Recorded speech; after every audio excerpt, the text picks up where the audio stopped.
جن کا تذکرہ سنیں گے وہ ہیں خواجہ امام حسن مولا علی کے خلیفہ اکبر اور جانشین، جن کو فرقہ معراج عطا کیا تھا۔ میرے پاس جو معراج سے فرقہ لائے تھے وہ فرقہ آپ نے علی کو عطا کیا، اللہ سے جو آپ کو عطا ہوا تھا، اور مولا علی نے وہ امام حسن بصری کو عطا کیا، خلیفہ اکبر کو عطا کیا تھا۔ فرقہ فکر و ارادہ قطب الافطار حضرت خواجہ حسن بصری رضی اللہ تعالیٰ عنہ کی کنیت ابو محمد اور بعض لوگوں کے نزدیک ابو سعید اور ابو نصر۔ آپ کو صوفیاء ما بعد میں بعد کے صوفیاؤں میں مخزن سخا و علم گنجینہ حیا و علم اور رازداں فخر فخری کے القاب سے مخاطب کیا ہے، یعنی آپ علم کا خزانہ تھے، اس لیے آپ کو علم کا گنجینہ بھی کہا ہے، حیا کا گنجینہ کہا ہے، علم یعنی حکمت اس کا بھی خزانہ کہا ہے، فخر الفخر فخری بھی کہا ہے، یعنی فخر والوں کا فخر۔ آپ حضرت علی بن ابی طالب کرم اللہ وجہہ کے جیت خلفاء میں تھے، یعنی خلیفہ اکبر تھے۔ آپ کو فرقہ فکر و ارادت حضرت علی کرم اللہ وجہہ سے ملا تھا۔ امام حسن بصری کو جو فرقہ ملا تھا فخر کا وہ مولا علی سے ملا تھا، اور یہ کمبل کا وہ فرقہ تھا جو معراج کی رات حضرت محبوب رب العالمین کو بارگاہ یزدی سے عطا ہوا تھا، یعنی کالے رنگ کا ایک کمبل تھا جسے کالے رنگ کی غلیم کہتے ہیں، ایک ٹکڑا تھا کمبل کا کالے رنگ کا کمبل تھا جسے کالے رنگ کی غلیم کہتے ہیں، جو معراج میں رسول اللہ صلی اللہ علیہ وسلم کو ملا تھا، وہ مولا علی تک آیا، مولا علی سے امام حسن بصری کو وہ کالے رنگ کی غلیم جو معراج سے رسول اللہ پاک ہوئی تھی وہ علی سے امام حسن بصری کو عطا ہوئی۔ حضرت خواجہ حسن بصری بے شمار رضائل، مناصب اور کرامات کے حامل تھے۔ ان کو سر دفتر جمیع الاولیاء کہا جاتا ہے، یعنی آپ جو ہیں جمیع اولیاء کا صدر دفتر ہے، تمام لوگوں کو روز و ہدایت کے ذریعہ صحیح راستہ دکھانا اور معرفت الہی کی منزل سے قریب کرنا آپ کا مقصد حیات۔ آپ شروع سے کسی وقت بھی تجاوز نہیں فرماتے اور وعظ و نصیحت سے لوگوں کے دل کو ہاتھ میں لے کر رہتے۔ معلوم ظاہری میں بھی آپ اپنی مثال نہیں رکھتے تھے، یعنی اطاعت ظاہری میں بھی آپ اپنی مثال نہیں رکھتے، اطاعت باطن کو ہے صوفی کے پاس۔ علوم ظاہری و باطنی میں کامل ہونے کے باعث آپ کو امام حسن بصری لکھا جاتا ہے۔ آپ امام شریعت بھی تھے، امام طریقت، امام معرفت اور امام حقیقت۔ آپ کی ایک بڑی کرامت یہ تھی کہ آپ کی مجلس میں اگر فاسق و فاجر آ جاتا تو آپ کی نظر پڑتے ہی اس کی قلبی کیفیت بدل جاتی۔ کوئی فاسق و فاجر بھی آپ کی محفل میں آ جاتا تو آپ کی نظر پڑتی قلبی کیفیت بدل جاتی اور وہ اسی وقت تمام گناہوں سے تائب ہو جاتا۔ آپ کی خاصیت اگر کوئی مالدار پہنچ جاتا تو ترک دنیا کی طرف عارف ہو جاتا، وہ ترک دنیا کر دیتا تھا، عارف ہو جاتا، اور اگر کوئی کافر آ جاتا تو مسلمان ہو جاتا۔ اس کی محفل میں امام حسن بصری کی محفل الغرض آپ مجموعہ خوبیاء دنیا و دین، آپ کا حسب و نسب کس کا؟ امام حسن بصری۔ آپ کی والدہ ماجدہ ام المومنین ام سلمہ رضی اللہ تعالیٰ عنہ کی سہیلیوں میں سے، اور والد ماجد حضرت موسیٰ رائی ابن خواجہ اویس قرنی رضی اللہ عنہ کے فرزند تھے، یعنی ان کے والد جو تھے وہ حضرت اویس قرنی کے فرزند تھے جن کا نام موسیٰ رائی تھا۔ فقر و سلوک کی منزلوں میں قدم رکھنے سے پہلے آپ بصرہ کے ایک ممتاز تاجر تھے اور لوگ ان کو حسن لولوی موتی والے حسن بھی کہتے ہیں، موتیوں کا بزنس کرتے ہیں۔ حلقہ ارادت میں کیسے آئے امام حسن؟ آپ کی دولت اور تجارت کے بارے میں شیخ فرید الدین عطار نے اپنی تصنیف تذکرۃ الاولیاء میں تفصیل سے لکھا ہے۔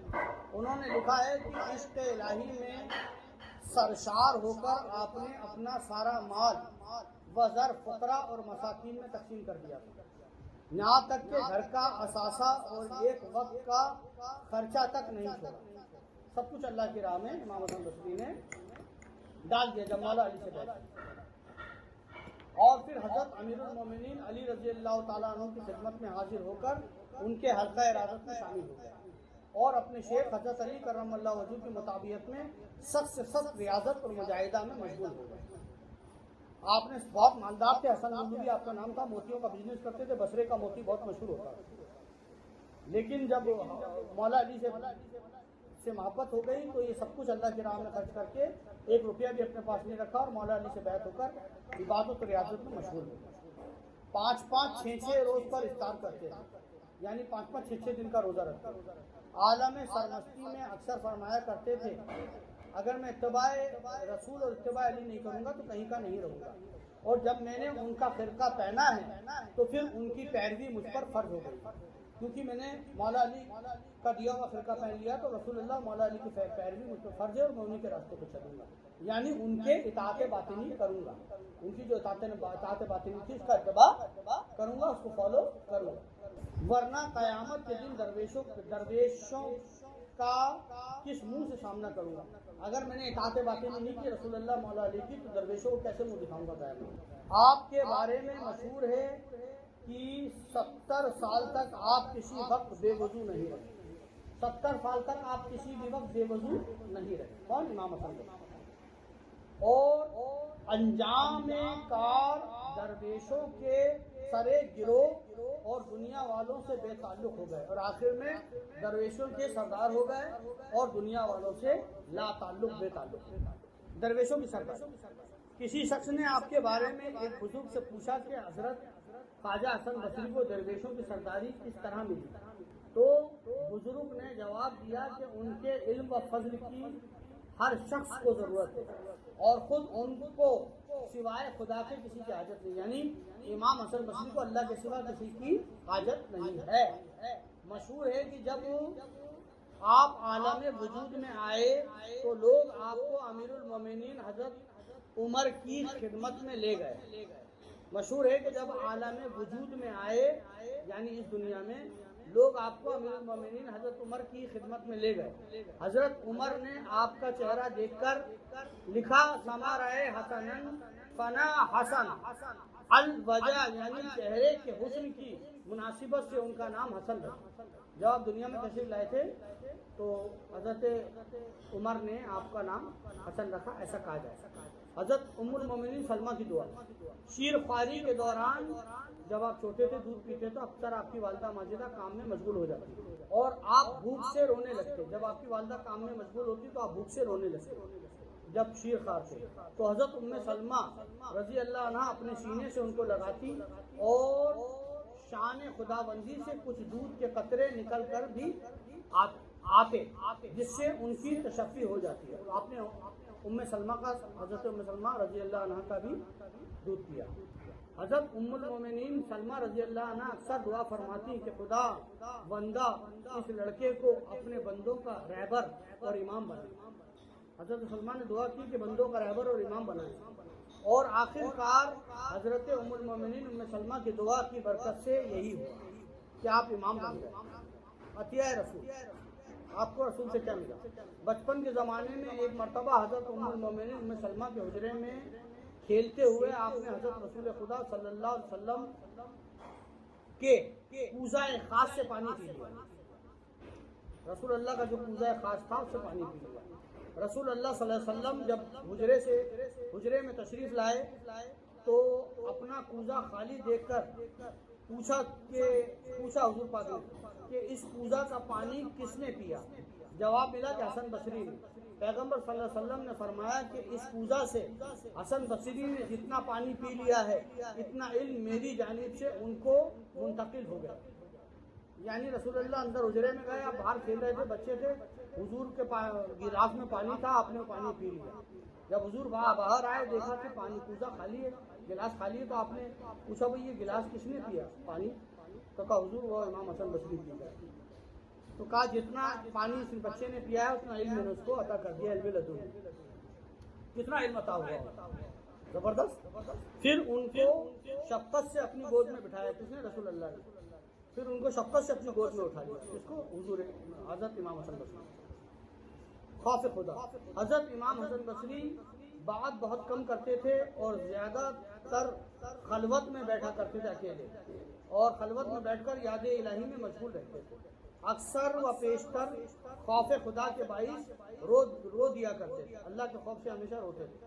چنانچہ ایک مرتبہ اپنے مکان کے بالا خانہ پر ذکر حق میں مشغول تھے کہ ان پر خوف خدا کا غلبہ ہوا اور وہ اتنا روئے کہ آنسو نالی سے ٹپکنے لگے۔ نیچے کوئی شخص گزر رہا تھا، اس پر کچھ قطرے گر گئے۔ اس راہگیر نے نیچے سے پکار کر پوچھا کہ یہ پانی جو گر رہا ہے پاک ہے یا ناپاک؟ حضرت خواجہ حسن بصری نے اس کو فوراً جواب دیا کہ یہ پانی ایک گناہگار کے آنسو ہیں، اپنے کپڑے فوراً دھو لو۔ جبکہ وہ پانی گرنے سے تو جنتی ہو گیا ہونا، لیکن یہ خاکساری ہے، انکساری۔ ان کے بارے میں مشہور ہے کہ اللہ کا خوف آپ پر اتنا طاری تھا کہ اکثر ذکر حق کرتے کرتے بے ہوش ہو جاتے، اور جب چہرے پر پانی چھڑکنے سے وہ ہوش میں آتے تو رو کر فرماتے تھے کہ خدا بندہ حسن بڑا نافرمان اور گنہگار ہے، اس پر رحم کر اور اس کو شرمساری سے بچا لے۔ کتنے بڑے ہستی اور کیا انکسار ہے کہ اللہ میں بڑا بے ادب اور گناہگار ہوں، تو مجھ پہ رحم فرما، مجھے شرم سے بچا لے۔ عذاب دنیا کی تشریح۔ حضرت مالک بن دینار نے ایک بار امام حسن بصری سے پوچھا کہ دنیا کا عذاب کیا ہوتا ہے؟ تو امام حسن بصری نے کیا جواب دیا کہ دل کا مر جانا۔ تو مالک دینار نے پھر پوچھا کہ دل کا مر جانا کیا ہوتا ہے؟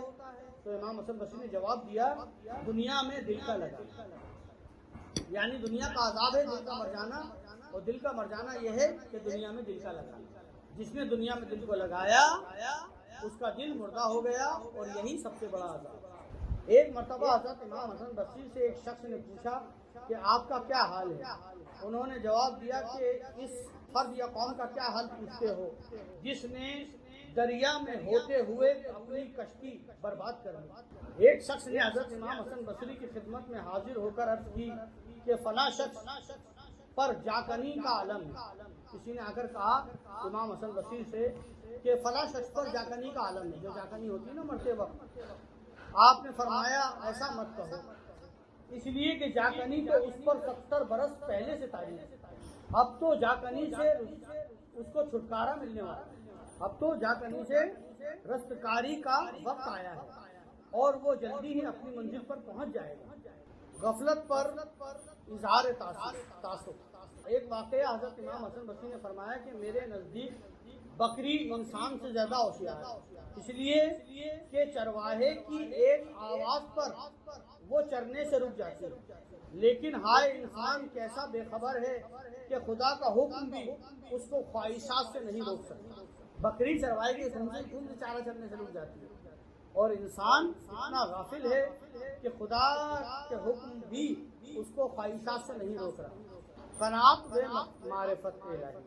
ایک مرتبہ لوگوں نے حضرت امام حسن بصری سے پوچھا کہ مسلمانی کس کو کہتے ہیں اور مسلمان کون ہے؟ آپ نے جواب دیا کہ مسلمانی کتاب میں رہ گئی ہے اور مسلمان خاک کے نیچے پڑے ہوئے، کہ مسلمانی تو کتاب میں رہ گئی اور مسلمان مٹی کے نیچے دفن ہے۔ آپ نے جواب دیا کہ مسلمانی جو ہے وہ، پھر فرمایا کہ اگر کوئی شخص دنیا کو اپنے بعد دیکھنا چاہتا ہے، اگر کوئی شخص دنیا کو اپنے بعد دیکھنا چاہتا ہے تو اس کو چاہیے کہ وہ دنیا کو دوسروں کے گزر جانے کے بعد بھی دیکھے، وہ دنیا کو دوسروں کے گزر جانے کے بعد بھی دیکھے کہ اس کا کیا رنگ ہے۔ پھر فرمایا کہ توریت میں لکھا ہے کہ جس نے قناعت اختیار کی وہ بے نیاز ہو گیا۔ قناعت کہتے ہیں سیٹسفائیڈ وتھ منیمم۔ جس نے قناعت اختیار کی وہ بے نیاز ہو گیا، جس نے گوشہ نشینی اختیار کی وہ سلامت رہا، جس جس نے قناعت اختیار کی وہ بے نیاز ہو گیا، جس نے گوشہ نشینی اختیار کی وہ سلامت رہا، جس نے شہوت پر قابو پا لیا یعنی خواہشوں پر، جس نے شہوت پر قابو پا لیا اس نے چھٹکارا پایا، اور جو حسد سے باز آیا وہ منزل مقصود پر پہنچا، اور جس نے صبر کیا اس کا میٹھا پھل پایا۔ پھر فرمایا کہ معرفت الہی کے معنی یہ ہیں کہ کسی سے دشمنی کا ذرا سا شعبہ بھی دل میں نہ رہے۔ کیا فرمایا آپ نے؟ پھر فرمایا کہ توریت میں لکھا ہے کہ جس نے قناعت اختیار کی وہ بے نیاز ہو گیا، جس نے گوشہ نشینی اختیار کی وہ سلامت رہا، جس نے شہوت پر قابو پا لیا اس نے چھٹکارا پایا، جو حسد سے باز آیا وہ منزل مقصود پر پہنچا، اور جس نے صبر کیا اس نے اس کا میٹھا پھل پایا۔ پھر فرمایا کہ معرفت الہی کے معنی یہ ہیں کہ کسی سے دشمنی کا ذرا بھی شائبہ بھی دل میں نہ رہے۔ احتساب نفس، اکاؤنٹیبلٹی آف نفس، احتساب اکاؤنٹیبلٹی۔ ایک دن حضرت امام حسن بصری نے اپنے خادم کو ہدایت کی کہ آج افطار میں روٹی اور تلی ہوئی مچھلی بازار سے لے آنا۔ خادم حکم بجا لایا۔ افطار کے وقت جب وہ کھانا سامنے لایا گیا تو آپ نے فرمایا کہ درویش کا لذیذ کھانے سے کیا کام؟ جب افطار کا وقت آیا تو کہا درویش کا لذیذ کھانے سے کیا کام؟ تو مچھلی کیوں لا کے رکھی تم نے دسترخوان پہ؟ روزہ تھا 40 دن کا۔ خادم نے عرض کیا کہ حضور ہی نے تو فرمائش کی تھی مچھلی کی۔ خادم نے کہا حضور آپ نے تو کہا تھا مچھلی لانے کی۔ خواجہ حسن بصری نے ایک نعرہ مارا اللہ اکبر اور زار زار رونے لگے، یہاں تک کہ روتے روتے بے ہوش ہو گئے۔ جب ہوش آیا تو فرمانے لگے کہ خدا بندہ حسن نے بھول سے یہ قصور کیا ہے، یا اللہ حسن بصری نے بھول سے قصور کیا ہے، اسے بخش دے، اور اس کا نام درویشوں کی فہرست سے خارج مت کرنا، ان کا نام درویشوں کی لسٹ سے میرا نام مت کاٹنا اللہ پاک۔ اس کے بعد 40 روز تک کچھ نہ کھایا، یعنی 40 روز کے بعد افطاری کر رہے تھے، مچھلی منگائی خادم سے۔ جب افطار کے بعد مچھلی دیکھی تو حیران ہو گیا، بولے مچھلی کیسے ہے؟ بولے حضور آپ نے منگائی تھی۔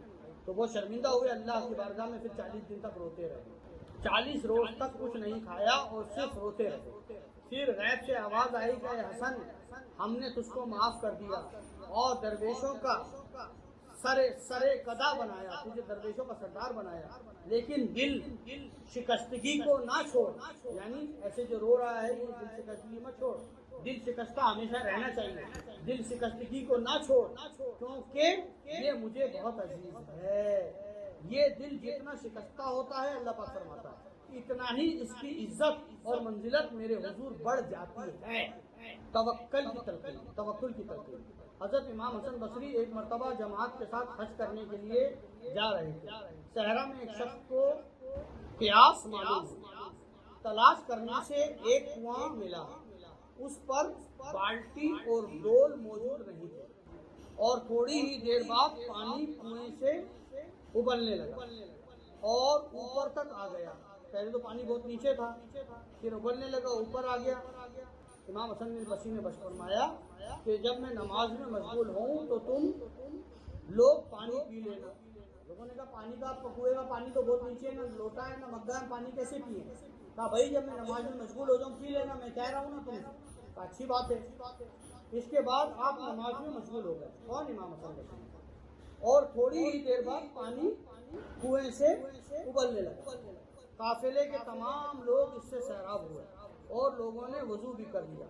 ان میں سے ایک شخص نے ایک لوٹا پانی پھر رکھ لیا، جمع کر کے اپنے پاس رکھ لیا، فوراً ہی کنویں کا پانی نیچے چلا گیا۔ جب جمع کر کے رکھا تو چلا گیا پانی نیچے۔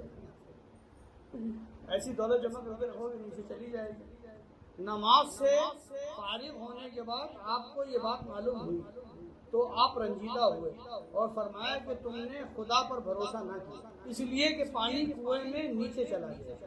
تم نے جمع ذخیرہ کر کے رکھا اس لیے پانی نیچے چلا گیا۔